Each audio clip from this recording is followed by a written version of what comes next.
You're here again, which means one thing. You're willing to sacrifice your dignity to watch more Data Live, because what better way could you possibly spend a Monday?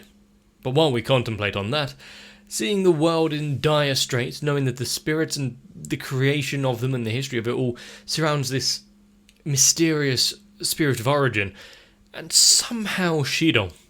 Gotta find out where it's all leading, and why exactly Kurumi is so hell-bent on taking them down.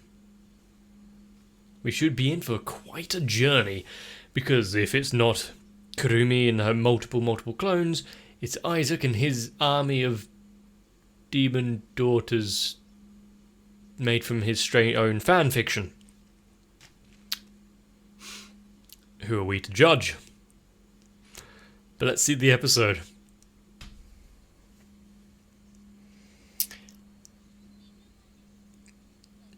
Is this what it's like inside of the shadows? Just an endless void and sea of selves.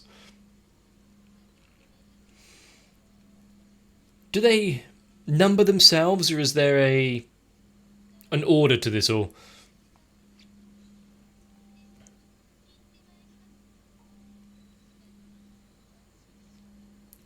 And the fact that they can have a leisurely chat with yourself kind of thing.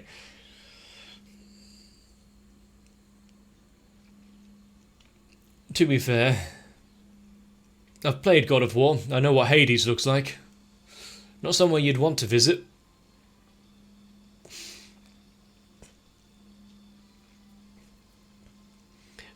But yeah, the idea that they can have these talks outside of being summoned into the real world.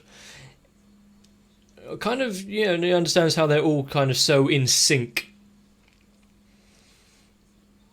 But then leads to questions about that one that broke off from the rest. I think it was in an OVA.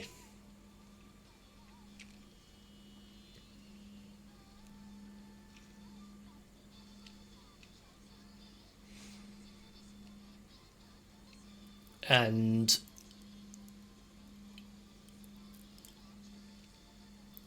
if we do have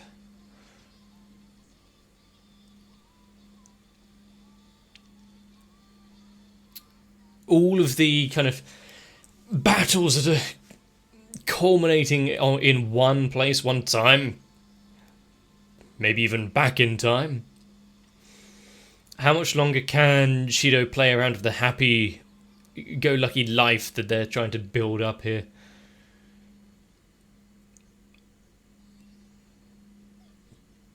Delicious.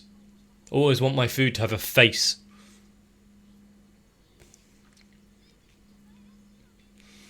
But the fact that she recoiled at that, so that's adorable. Trade lunches. What is this? A date? That's some. I mean, not trying to be fancy about it, just really well prepared and laid out. The Battle of the Lunches.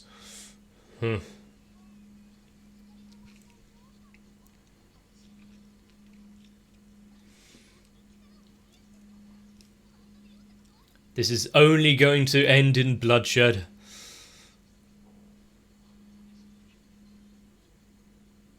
But what's she going for? The cats? The sausages? How could she tear one away from the others? That smug, shit-eating grin. Hope he washed his hands.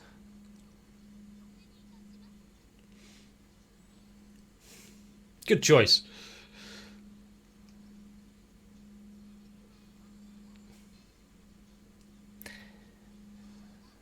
She debilitated it. That poor kitten.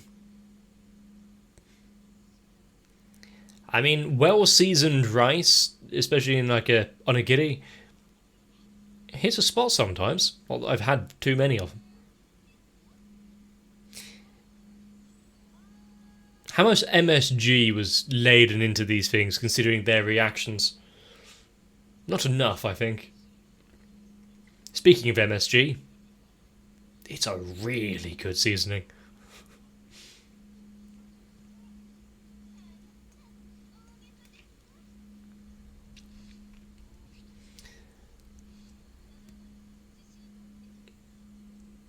So, while they're all smiles and sunshine and enjoying themselves, you do not want to be caught in the crossfire.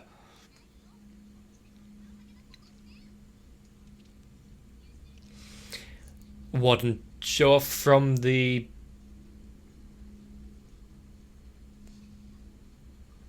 from the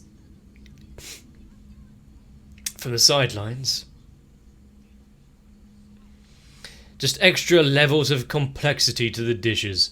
How much can they really do for a school lunch? Beats a chocolate spread sandwich. Now that's just cheating, having a thermos of soup.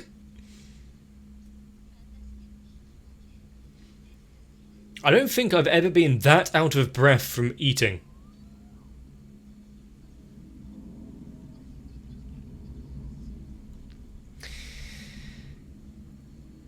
I mean, waste not, want not. Victory has been secured.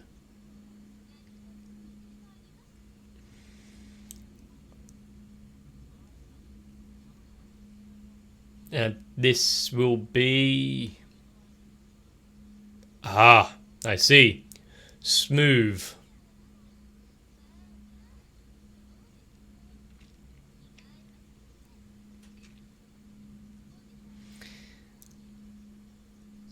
You know, apart from the ominous tension in the air and the threat of imminent demise and her wanting to exhaust all of his power,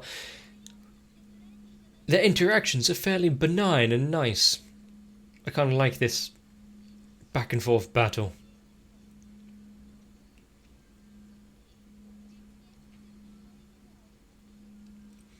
Everything that he's thinking? You sure?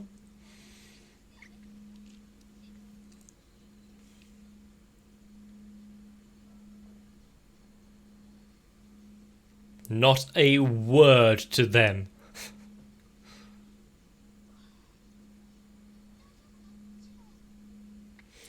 Well, at least he's not hungry anymore.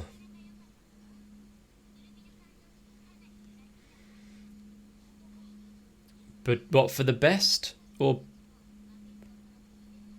It was over the food.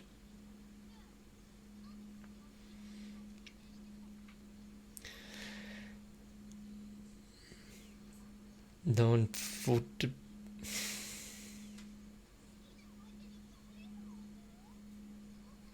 Still in February, obviously the best month for obvious not having any biased reasoning there. But considering it is only 11 days from now,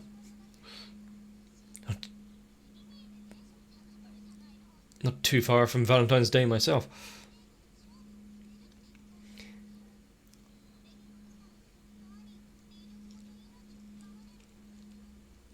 And so how... Well, not only will it cost him his life, but it will upset all of them as well. So there's something else at play here.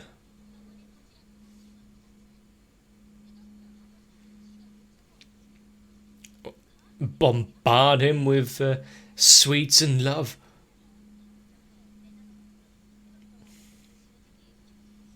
Is that all it takes? I mean, chocolate is nice and all, but really?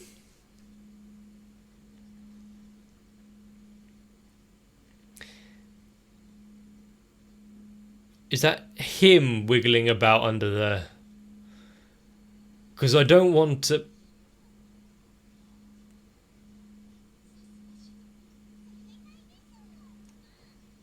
He has some senses to be able to guess. Also, why is she part of this? Mikio I can understand. Origami I can really understand. The manga artist?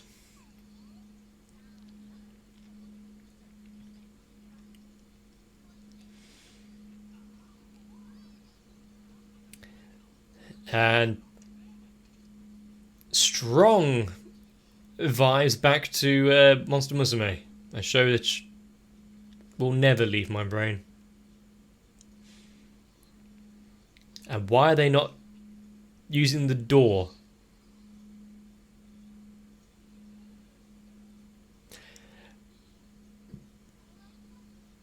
That's not Kurumi.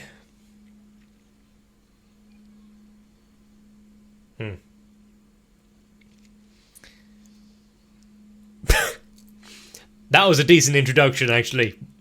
Well done. Caught me off guard. All of them?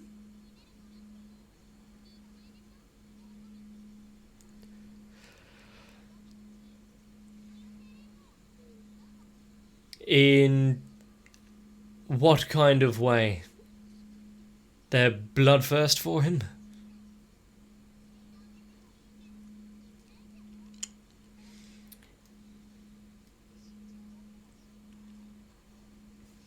So why spend time talking to a dead man?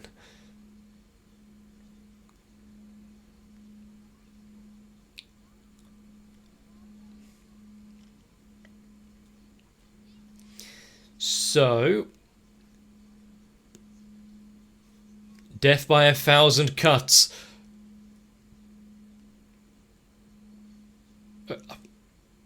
Why is he back in bed?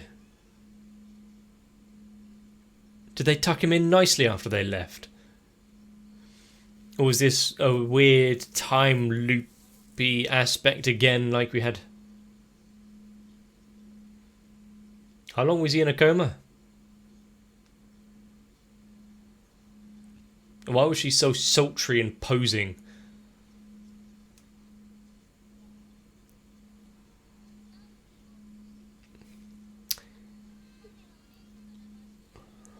And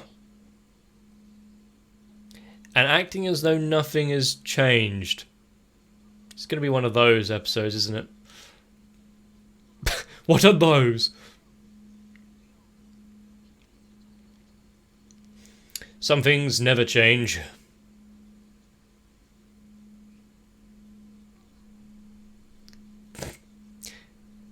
What an amazing facial hair. Yoshinon really growing into that face.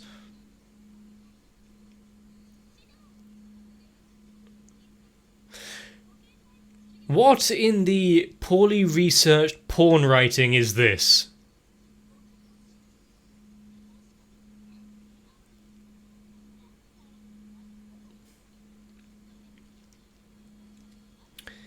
Is this like the hiding underneath the blankets?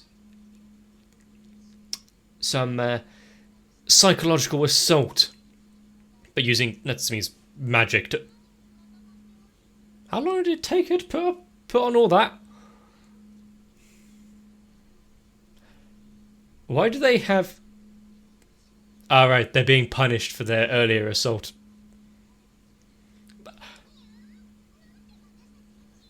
You know what? Go for it, Origami.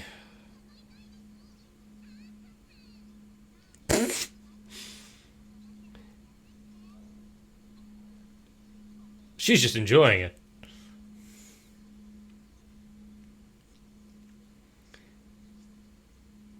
Right, so they just expose him to everything possible now. Both the old, the new, some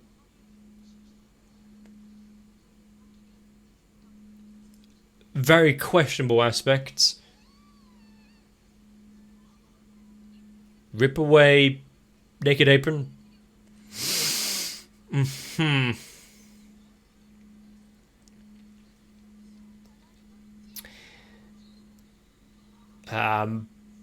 Maybe the exit through the window is the safest option, even if there's an army of evil call out there. I see she's not part of the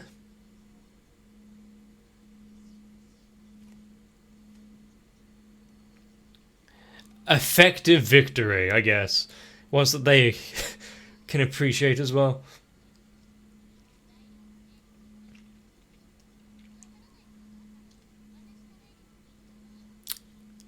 How can this go wrong? Unless she's eating it. Yeah.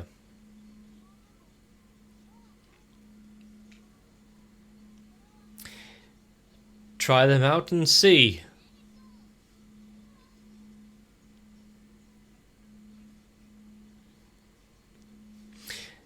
You know, I'm a bit partial to a really like white chocolate, but dark chocolate around like 90-95% is usually my go-to. Really quite bitter and pure.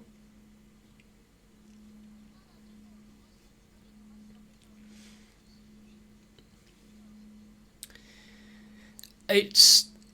What, are they also going to go through the stages of tempering it as well? Making it really nice? Or just, here's some chocolate, melt it, put it in a shape, done?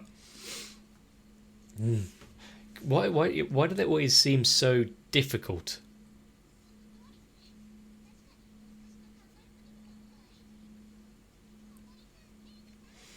What, done already? Or...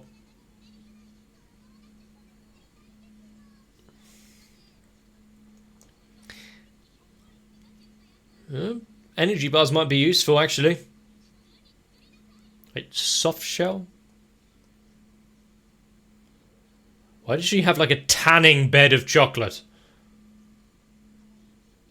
It's for herself, isn't it?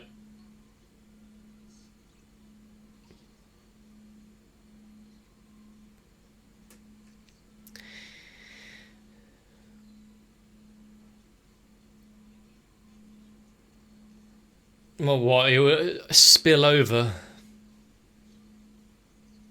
Ah, right. We're talking about his health here. Do you want to kill him before the final battle?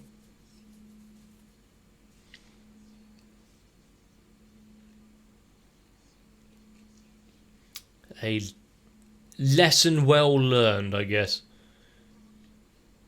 What, a scale replica of herself?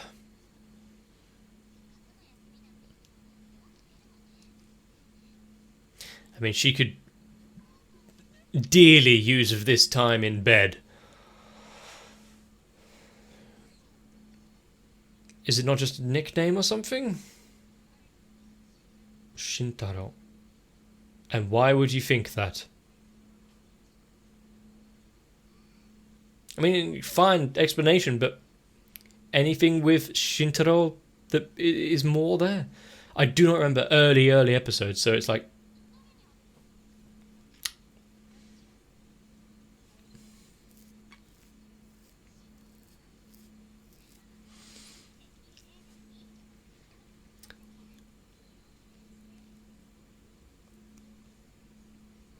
Poor girl. So what about before? Was there a story here?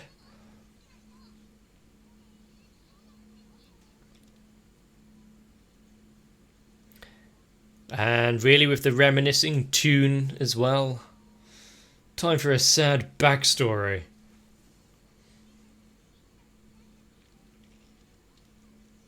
Don't be so sure about that. Every character here is a little quirky.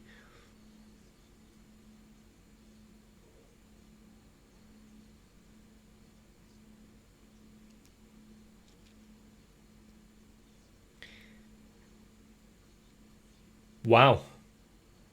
With such gravity as well. Just to ruin the mood. She here to cook?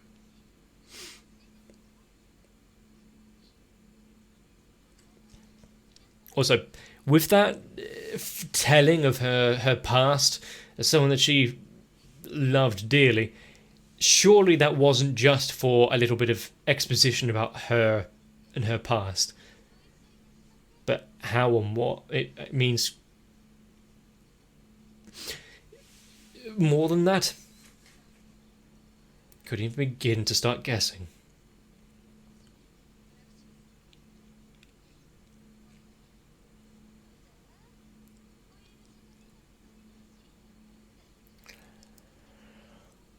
And is she going to outshine all of them?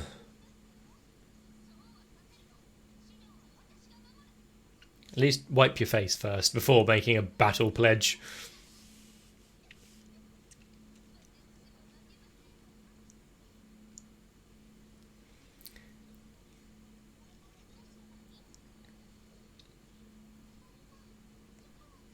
Over a bain-marie, probably. Safest way. You can melt it in the microwave, but you risk burning it. I knew one of them at least would get into tempering chocolate. What the fuck does she mean, tempering? Why is she glowing?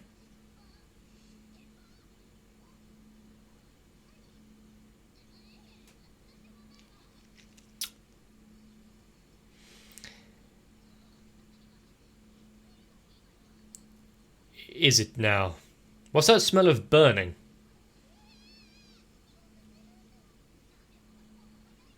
Careful with the... Yeah, okay. It's getting into one of those moments. Now every time you got some... How the hell are you this bad at cooking? At least we're seeing the process here.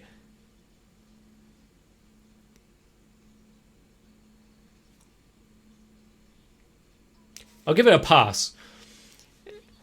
3D printing a model of yourself in chocolate? Or maybe that's the mold.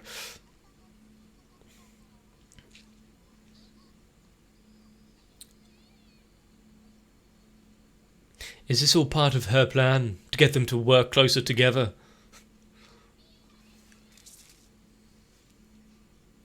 Nice one, Nia. Wonder what those taste like.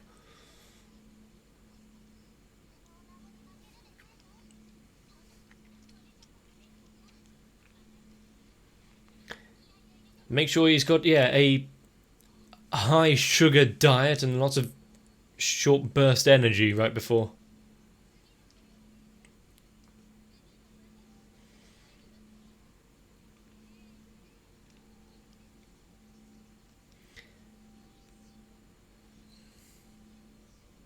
Plan for the worst. For all of their sakes.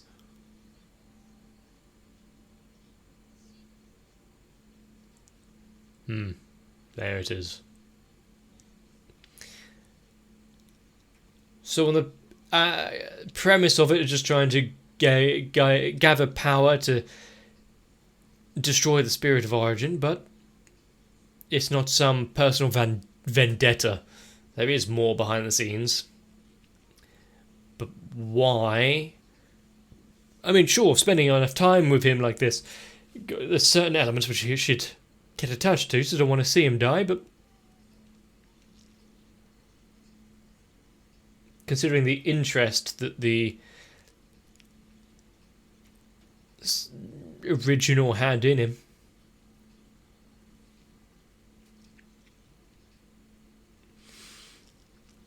To what extent does that take?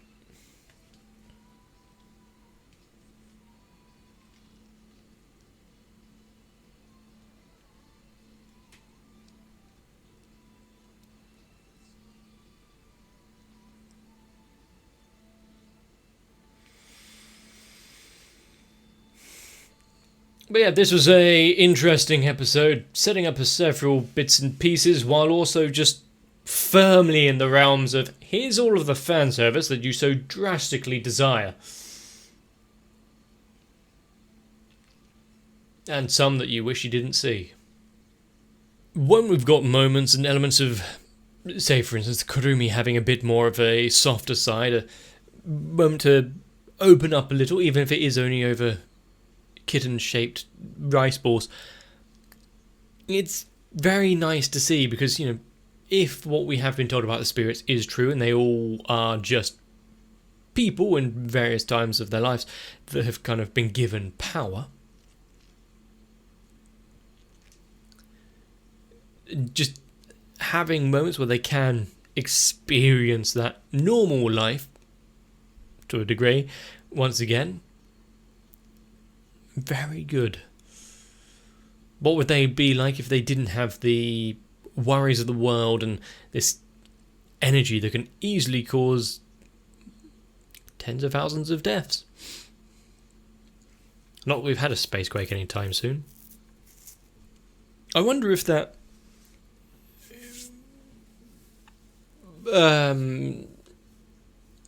attempt on his life, the multiple lacerations in the bedroom, was a test run, or if there's something there which is for some reason that cut to morning didn't tell us. Maybe they did wear out all of his healing and so, okay, that's enough now. That's not fire, that's a little bit of blood there. Need to back away. Precision instruments, those sheets of paper. But there's so much about this show, I guess, where on the surface, like the jokes about Cottery's chest. Hang on, even if you have grown older suddenly, that's not realistic. Unnecessary insult, but kind of humorous, I guess. But there's so much of that shit. And because it's not just a one-off, it leans on it so heavily that it becomes almost warranted again. Because if they took the foot off the accelerator just a little bit, it would almost be annoying to see. But yeah, because it tilts so heavily into it, it's like, nope, that's Data Life, that's its style, I get it. And ultimately, isn't that what we're here for? To be entertained? Even if it does mean going to almost regressive for its time in, well, we're in season 4 now.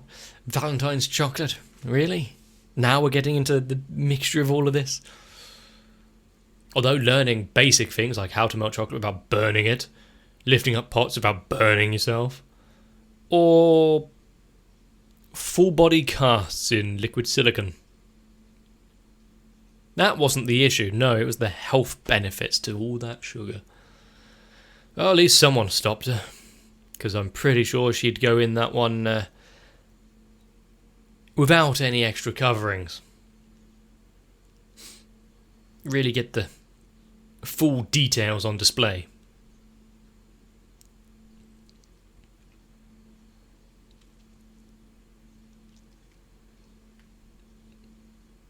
I don't think I've ever made shaped like Valentine's chocolate. I've done peppermint. Don't even know what you would call them. Fancies. Like Kendall mint cake. Just little solid cake chunks of peppermint and icing sugar. God, they're nice. So minty. But yeah, that's Data Live. Having fun once again, but with ominous darkness just lingering in the background, and sometimes not so much in the background. Where it's coming from, is it from Isaac, his fictional daughter? Nightmare. Or just the constant threat of a court appearance? Who knows? We need to watch more, so hopefully you can join me. If you enjoyed this one, let me know. Leave a like and a comment down below. Consider subscribing. Maybe even join onto my Discord for any notifications or votes, links or anything. But for now, get yourselves a bit of rest. Check what's underneath the blankets. And I'll see you for the next one. My patrons are the smartly dressed nightmare fuel army that I need to take down all of my enemies. But of course, this channel wouldn't exist anywhere near what it is without them. Which is why I need to thank Sal, AGSTR, Guado, Kite, Reds Racer, Ultra Pouring, Wolfie Sensei, Zug and everyone else. For if I don't, I'm fearful they may harm me. But if you would also like to sit down and keep watching anime with me, consider joining onto my Patreon as well.